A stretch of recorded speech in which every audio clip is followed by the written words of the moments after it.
आज की सबसे बड़ी खबर, मिडिल ईस्ट से उठी आग अब पूरी दुनिया को अपनी चपेट में लेने की धमकी दे रही है। अमेरिका, इस्राइल और ईरान के बीच शुरू हुआ सैन्य टकराव अब बहुदेशीय संघर्ष में बदल चुका है। पहले ही 24 घंटे में हालात इतने बिगड़ गए कि वैश्विक शक्तियां अलर्ट मोड में आ गई हैं। अमेरिका ने दावा किया है कि उसने ईरान के 1000 से ज्यादा ठिकानों को निशाना बनाया। यूनाइटेड स्टेट्स सेंट्रल कमांड के अनुसार इन हमलों में missile launch sites, command centre और रेवोल्यूशनरी गार्ड के ठिकाने शामिल थे। ऑपरेशन में stealth bomber, drone, fighter jet और एंटी मिसाइल सिस्टम का इस्तेमाल किया गया। यह हमला एक बार में नहीं बल्कि कई चरणों में किया गया ताकि ईरान की जवाबी क्षमता को कमजोर किया जा सके। दूसरी ओर इस्राइल ने भी तेहरान समेत कई शहरों पर नई एयर स्ट्राइक का दावा किया है। इस्राइल का कहना है कि यह कार्रवाई उसकी सुरक्षा के लिए जरूरी थी। जवाब में ईरान समर्थित संगठन हिजबुल्लाह ने लेबनान से इस्राइल के हाइफा शहर की ओर रॉकेट दागे। इसके बाद इस्राइल ने लेबनान में जोरदार पलटवार किया। लेबनान के स्वास्थ्य मंत्रालय के मुताबिक अब तक 31 लोगों की मौत हो चुकी है और 149 लोग घायल हैं। कई रिहायशी इलाकों को निशाना बनाए जाने की खबर है। घर, बाजार और नागरिक ढांचे तबाह हुए हैं। मिडिल ईस्ट का यह युद्ध अब स्पष्ट रूप से सीमाएं पार कर चुका है। कुवैत में भी तनाव चरम पर है। कुवैत सिटी में अमेरिकी दूतावास के ऊपर धुआं उठता देखा गया, जिसके बाद पूरे इलाके में सुरक्षा अलर्ट बढ़ा दिया गया।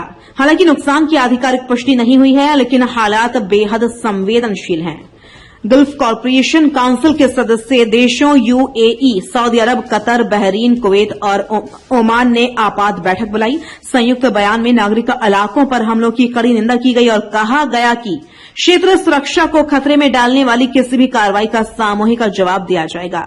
एयर डिफेंस सहयोग मजबूत करने पर भी जोर दिया गया। अमेरिकी राष्ट्रपति डोनाल्ड ट्रंप ने कहा कि ऑपरेशन अभी खत्म नहीं हुआ है। उन्होंने स्वीकार किया कि अब तक 3 अमेरिकी सैनिक मारे गए हैं और आगे भी जाने जा सकती हैं। ट्रंप ने साफ किया है कि अमेरिका पीछे हटने के मूड में नहीं है और यह कार्रवाई दुनिया की सुरक्षा के लिए जरूरी है। तनाव साइप्रस तक फैल गया है, जहां ब्रिटेन के अक्रोत्री एयरबेस पर ड्रोन हमले की खबर है। दुबई एयरपोर्ट पर खतरे का सायरन बजते ही कर्मचारियों में अफरा तफरी मच गई। कर्मचारी काम छोड़कर पार्किंग एरिया और सुरक्षित स्थानों की ओर भागे। खाड़ी देशों में मिसाइल और ड्रोन हमलों की आशंका के बीच हाई अलर्ट जारी है। रिपोर्ट्स में दावा किया गया है कि हिजबुल्लाह के संसदीय गुट के प्रमुख मोहम्मद राद की टारगेटेड हमले में हत्या कर दी गई। आधिकारिक पुष्टि अभी शेष है, लेकिन अगर यह सच है तो क्षेत्रीय समीकरणों को और भड़का सकता है। इसी बीच एक अमेरिकी F-15 लड़ाकू विमान सैन्य ऑपरेशन के दौरान दुर्घटनाग्रस्त हो गया। पायलट ने समय रहते इजेक्ट कर अपनी जान बचा ली। हादसे की वजह तकनीकी खराबी थी या हमला, इसकी जांच जारी है। ईरान की ओर से सख्त रुख सामने आया है।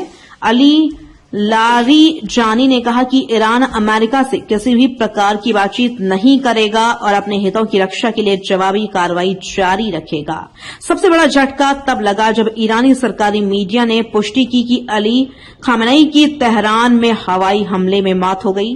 अमेरिकी खुफिया एजेंसियों का आकलन है कि उनकी मौत के बाद भी तुरंत सत्ता परिवर्तन की संभावना कम है, क्योंकि रिवॉल्यूशनरी गार्ड का नेटवर्क बेहद मजबूत है और सेना में बड़े विद्रोह के संकेत नहीं हैं।